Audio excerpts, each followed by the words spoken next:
사도행전 말씀 같이 읽으십시다. 2장 41절부터 47절까지 말씀입니다. 같이 읽겠습니다. 그 말을 받은 사람들은 세례를 받음에 그날의 신자의 수가 3천이나 더하더라. 그들이 사도의 가르침을 받아 서로 교제하고 떡을 떼며 오로지 기도하기를 힘쓰니라.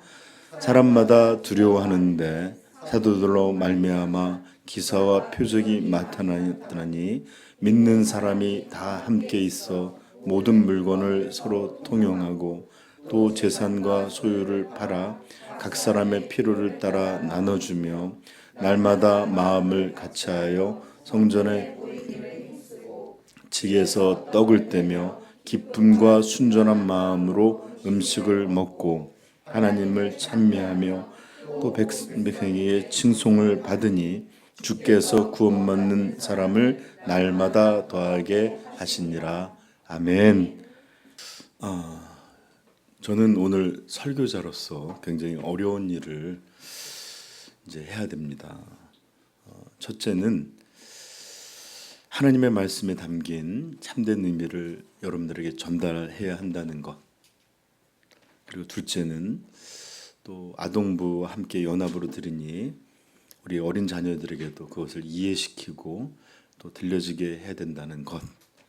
셋째는 재직 임명식까지 함께 있는 예배이기에 길 수밖에 없는데 전체 예배 시간을 생각해서 굵고 짧게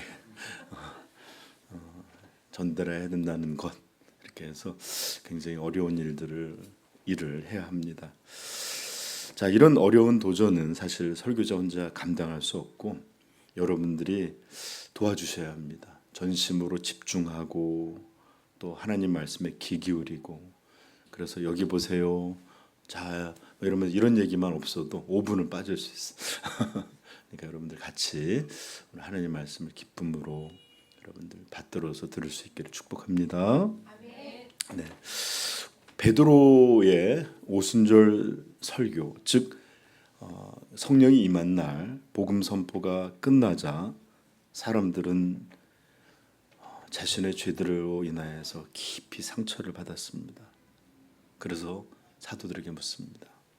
형제들아, 우리가 어찌할꼬? 이에 베드로는 그들에게 이렇게 들려줍니다. 38절인데 같이 한번 읽어볼까요? 시작. 베드로가 이르되 너희가 회개하여 각각 예수 그리스도의 이름으로 세례를 받고 죄 사함을 받으라. 그리하면 성령의 선물을 받으리. 그렇습니다. 베드로는 우리가 어찌할꼬? 이것은 간단한 질문은 아니에요. 여기는 이렇게 짧게 나왔지만, 왜냐하면 베드로는 그들에게 너희가 생명의 주 예수를 죽였도다. 이것을 들었을 때 그들은 이것이 실제의 일이라는 것을 깨달았습니다. 어떻게 해야 되는가? 두려웠고 고통받았습니다. 그래서 베드로는 그들에게 말합니다. 회개해야 한다. 회개해야 한다. 여러분, 세상에 존재하는 모든 악의들이 저는 확신할 수 있습니다. 부모가 누구인지는 모르지만 세상에 존재하는 어떤 악이, 아니 실제로 세상에 존재하는 어떤 사람도 어머니가 해산하는 이런 고통, 이런 출산을 통하여 태어나지 않는 사람은 단 한 명도 없다고 저는 확신합니다. 이와 마찬가지로 세상에 존재하는 참된 그리스도인은 어떤 이도 하나님 앞에 죄를 회개하는 회개의 과정 없이 하나님의 자녀로 태어나지 않는다라는 것도 진리입니다. 그래서 저는 지난주에 현대교회가 회개 없이 아니 회개가 필요 없는 방식으로도 그리스도인이 될 수 있다고 가리키는 정말로 왜곡되고 정말로 성경적이지 않고 정말로 마귀에 의해서 유혹받은 가르침들이 오늘날 현대교회에 너무나 많다. 이런 말씀을 여러분 전했습니다. 여러분 잘 들으세요. 반드시 아기가 어머니를 통해 해산하는 것처럼 참된 성도는 회개라는 것을 통해서 하나님께로부터 나아지는 것입니다. 교회에서 길리어지는 것 아닙니다. 아브라함에게 집에서 길리은 자가 아니라 내 몸에서 난 자가 내 후사가 되리라 하셨듯이 우리는 반드시 성령을 통해서 회개라는 과정, 출산 과정을 통해서 태어나는 것입니다. 이런 은혜가 있기를 축복합니다. 이렇게 베드로가 전한 복음을 듣고 이날 많은 사람들이 예수 그리스도를 믿고 영접하게 되었습니다. 자, 그렇다면 질문. 우리 초등학생들도 맞힐 수 있는 거, 은찬이도. 몇 명이나 이날 예수님을 믿게 된 걸까요? 은찬이부터 기회를 줄게. 몇 명? 3,000명. 엄마한테 박수를 보내야 되나? 예, 잘 했습니다. 3,000명. 자, 41절 한번 볼까요? 시작. 그 말을 받은 사람들은 세례를 받음에 이날의 신도의 수가 3,000이나 더하더라. 무려 3,000명. 우리 120문도라고 해서 그 다락방에서 기도하는 사람이 있었죠.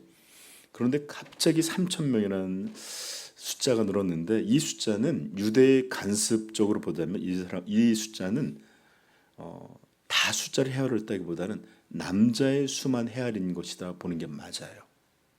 한번 사도행전 4장 4절 한번 찾아볼까요? 사도행전 4장 4절. 두 번째 급진적인 일이 있었는데 자, 같이 읽어볼까요? 시작.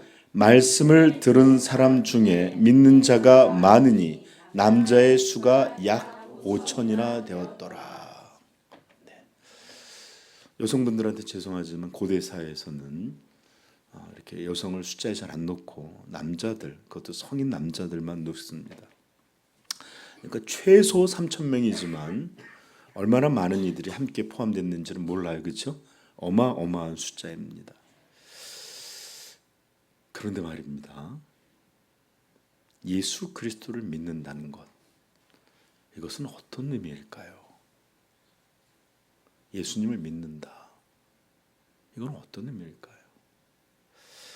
그것에 대해서 베드로는 미리 36절에 아주 잘 표현해 주셨습니다. 36절 시작. 그런즉 이스라엘 온 집은 확실히 알지니 너희가 십자가에 못 박은 이 예수를 하나님이 주와 그리스도가 되게 하셨느니라 하니라. 아멘. 즉 너희들은 이 분을 십자가에 못 박았지만 하나님께서는 그를 우리의 주, 이거는 마스터라고 하는 주인이라기보다는 롤드라고 하는 통치자를 말하는 겁니다. 왕. 그리고 그리스도, 이건 메시아이자 구원자를 말하는 겁니다.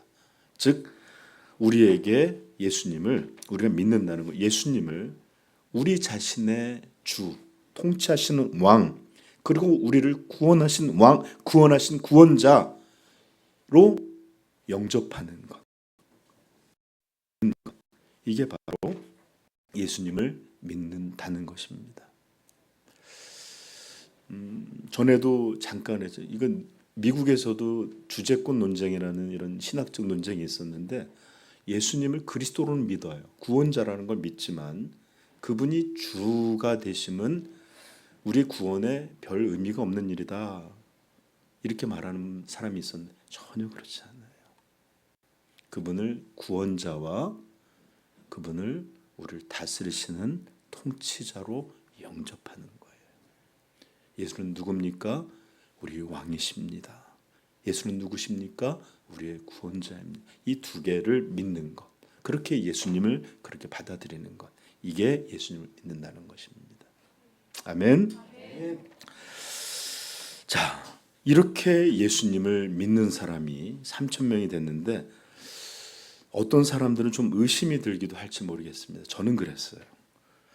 아마 어떤 사람은 이렇게 의심될 거예요. 목사님, 이날 예수님을 믿고 세례를 받아 교회에 들어온 사람이 최소 3천 명이라고 하는데, 그런데 이들은 정말로 다 참된, 즉 변화받은, 다시 태어난 그런 그리스도인들이었을까요? 은하도 아닌 것 같아. 혹시 이날 많은 사람들이 그냥 대중심리라는 게 있어요. 사람들이 왁 하면 막 흥분해서 같이 그렇게 따라서 세례를 받으러 가고, 또 어떤 이들은 베드로의 설교가 성령의 막 울림, 감동이 있었기 때문에 너무 몰입해 들었다가 그냥 나도 모르게 휩쓸려서 거기에 그냥 끌려간 사람들은 아닐까요? 저는 이런 의심 충분히 가능하다고 믿습니다. 왜냐하면 특별히 오늘날 교회는 숫자는 많지만 참된 성도, 참된 그리스도인을 찾아보기가 너무 어려운 시대에 살고 있는 현대 교인으로서 이날 3천 명 한꺼번에 정말 그렇게 다 됐을까? 이런 의심이 드는 건 무리 아닙니다. 여러분 잘 생각해요. 누군가 변화되어 이전과는 완전히 바뀌어버린, 성경의 고린도후서 5장 17절, 주 안에 있는 자는 새로운 피조, 뉴 크리에이션이라는 새로운 피조물, 새로 창조된 자다 할 정도로 완전히 예수님을 영접하자마자 달라지는 이런 회심을 우리는 현대 교회에서 거의 보기가 어렵습니다. 저는 예전에 감사하게도 예전 교회에는 그래도 어떤 분이 믿음 생활도 못하고 함부로 하다가 금요기도, 제 기억도 나요. 금요기도 때 막 어떤 남자분이 그렇게 울더니 그 신앙생활하는 게 정말로 바뀐 사람을 봤습니다. 어쩜 이렇게 바뀔 수가 있지? 네, 구원이 임한 거예요. 이런 일들을 여러분들은 종종 보지를 못해요. 자주.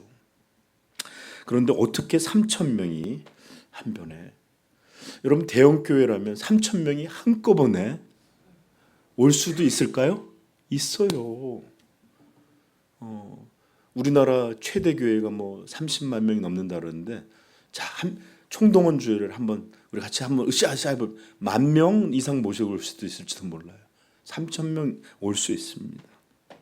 그런데 이들이 전부 그 자리에서 구원받아 새롭게 변화될 수 있다라고는 현대 교인들 중 누구도 기대하지를 못하는 게 오늘날 현실입니다. 그러니 3천 명이, 아니 어쩌면 몇천 명이지 더 모르지만 그 사람들이 다 그리스도인이 됐단 말이야? 의심할 만하죠?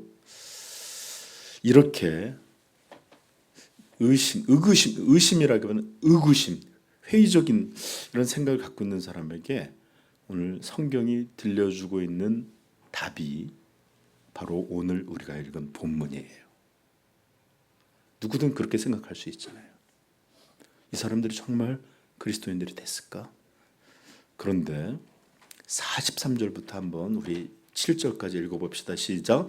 사람마다 두려워하는데 사도들로 말미암아 기사와 표적이 많이 나타나니 믿는 사람이 다 함께 있어 모든 물건을 서로 통용하고 또 재산과 소유를 팔아 각 사람의 필요를 따라 나눠주며 날마다 마음을 같이하여 성전에 모이기를, 날마다 집에서 떡을 떼며 기쁨과 순전한 마음으로 음식을 먹고 하나님을 찬미하며 또 온 백성에게 칭송을 받으니 주께서 구원하는 사람을 또.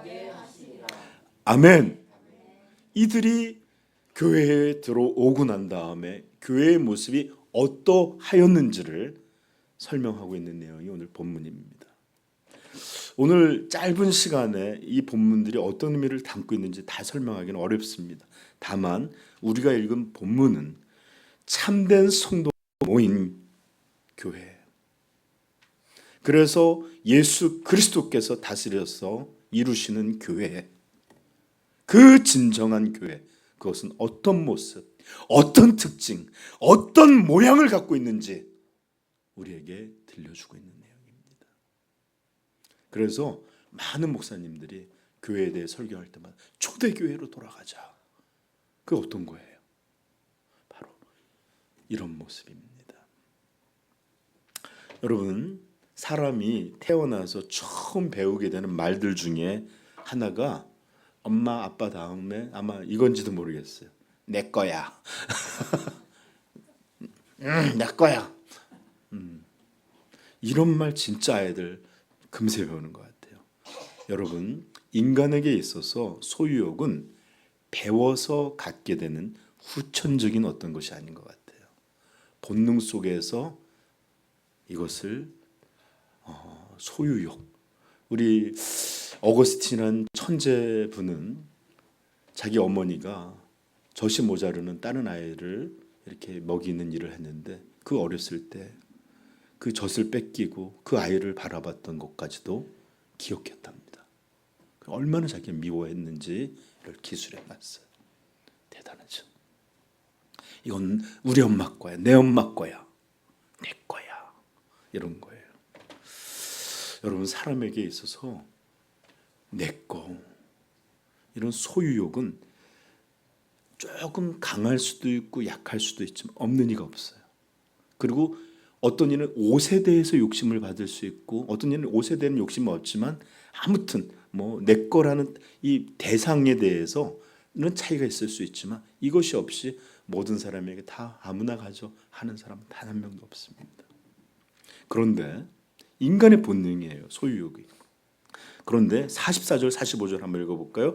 믿는 사람이 다 함께 있어 모든 물건을 서로 통용하고 또 재산과 소유를 팔아 각 사람의 필요를 따라 나눠주며. 아니 그냥 있는 것만 한 게 아니라 재산과 소유를 팔아서 그냥 있는 현금. 저도 이제 가다 보면 예전에 하나님이 가끔 가다가 이렇게 예전엔 거지가 많았거든요. 그러면 외국에서는 동전을 구하는 사람이 많은데 마음이 너무 동할까봐 제가 많은 돈을 안 갖고 다녔어요. 갑자기 하나님 주셨는데 그래 하고 꺼냈는데 지폐 있으면 안 되니까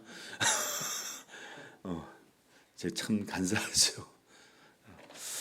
그런데 이 사람은 있는 것을 주는 것도 아니고 재산과 소유를 팔아까지. 저 집이 지금 어려워. 내가 있는 게 아니라 나는 집이 있잖아. 집을 팔아서 난 전세로 가고 월세로 가고 좀 나눠야지. 상상이나 할 수 있는 일이에요. 저처럼 혼자 사는 것도 아니고 새끼들이 다 있고 이제 앞으로 어떻게 무슨 일이 돈 들어갈 일이 얼마나 많은데. 그죠? 우리가 걱정하는 이유는 하나님으로부터 지성을 받았기 때문이에요. 우리는 미리 예상도 하고 닥치지 않을 염려도 미리 하고 그러니까 막 지금 당장 필요하지 않아도 애들 가르치려면 또 아플 수도 있고 또 크면은 대학도 보내야 되고 결혼 이러니까 모아두려고 하는 거예요. 근데 이 사람들은 바보입니까? 왜 있는 재산을 팔아서 나눕니까? 자, 이런 것을 볼 때 이런 일은 자연적인 일이 아니라 초자연적인 일이 있었던 거예요.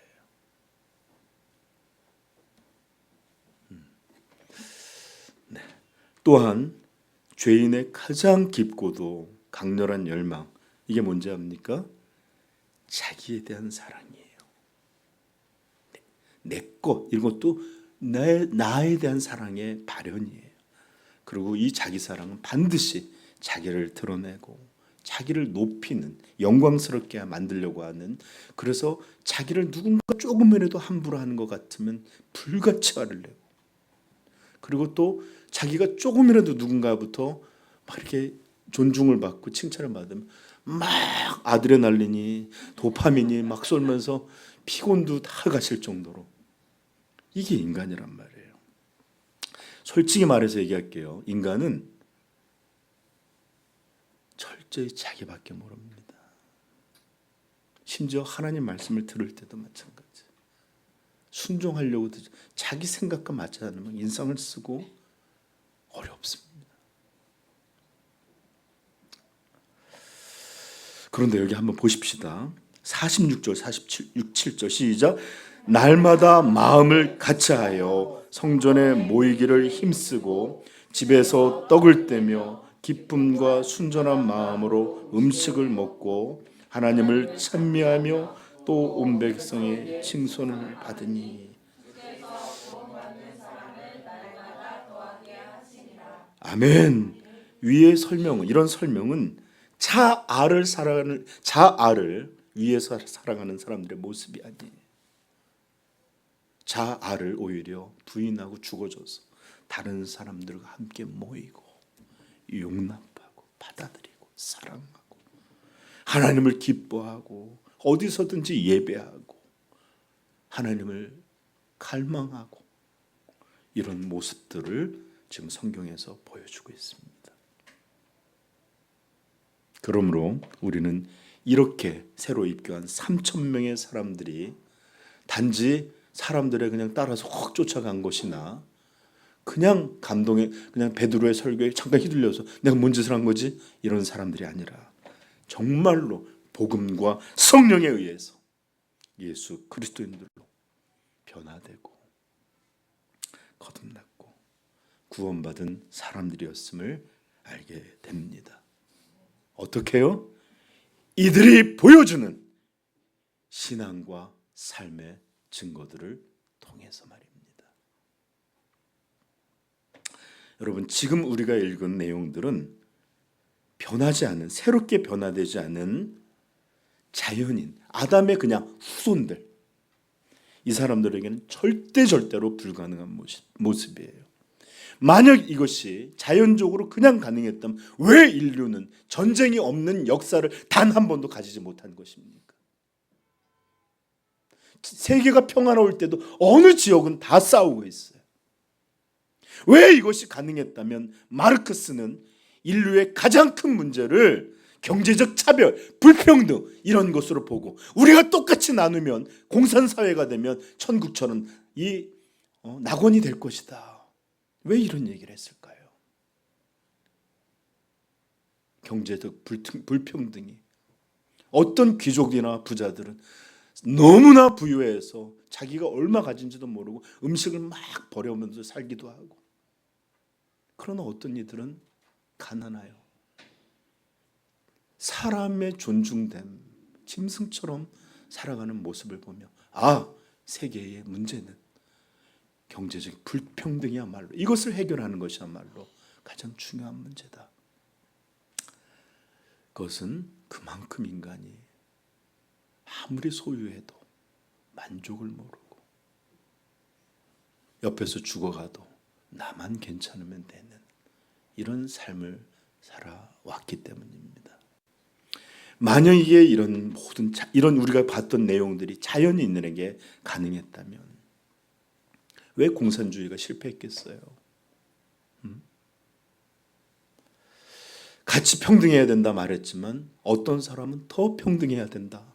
그래서 공산당, 그리고 또 그런 사람들이 더 여기서도 또 새로운 귀족이 생겨서 또 지배층이 되고, 이것은 절대로 인간 본성을 바꾸는 초자연적인 하나님의 역사 없이 이루어지는 것이 아닙니다.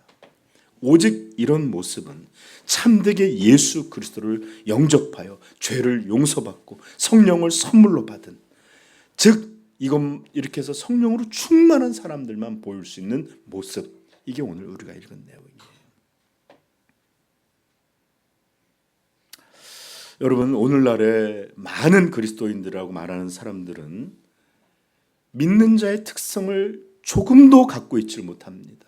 증거가 없는데도 자기를 그리스도인이라고 생각하는 사람이 많습니다.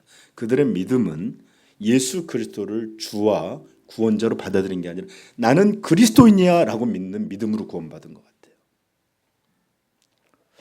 오늘날 거듭나지 못한 자연인의 특성이 어떤 성도를 바라볼 때 그들의 삶, 그들의 말, 그들의 행위 모든 것을 바라볼 때 오히려 새롭게 변화된 성도라기보다는 그냥 변화되지 않은 자연인에 가까운데 그런 사람조차도 자신을 성도요 그리스도인이라고 생각을 합니다.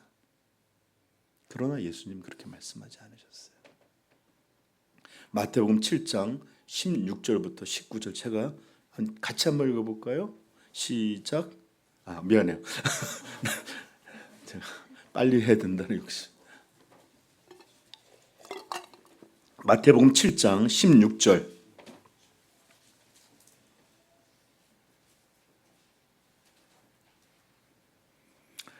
(20절까지) 한번 읽어봅시다. 그들의 열매로 그들을 알지니 가시나무에서 포도를 또는 엉겅퀴에서 무화과를 따겠느냐.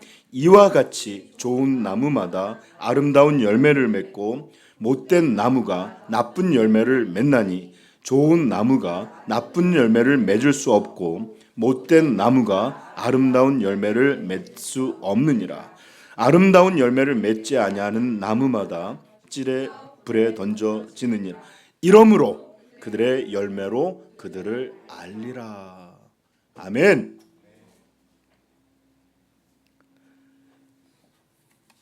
여러분들, 성경은, 예수님은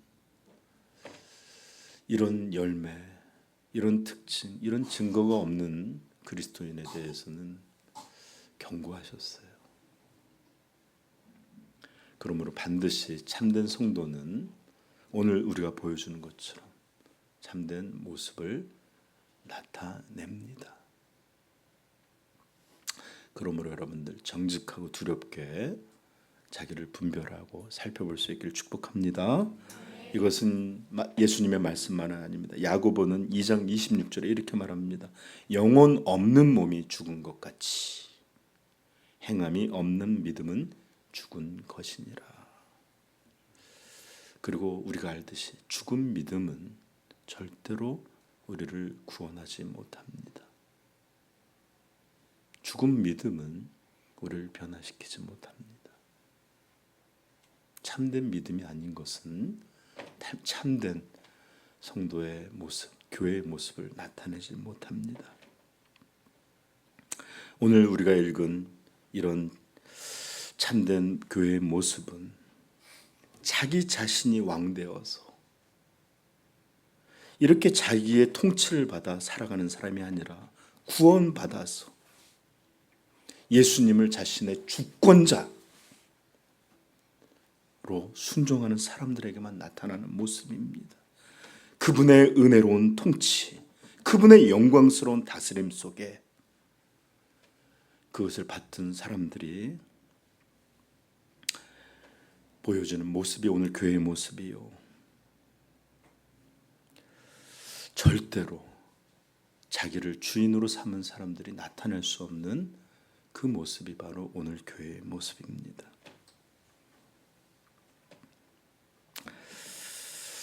그리고 우리가 읽은 것은 아까 시작할 때도 얘기했지만 하나님께서 예수 그리스도를 우리에게 왕으로 주셔서 교회의 머리로 주셔서 어떤 교회를 이루고자 하시는지를 보여주는 가장 영광스러운 모습인 줄 아시기를 축복합니다.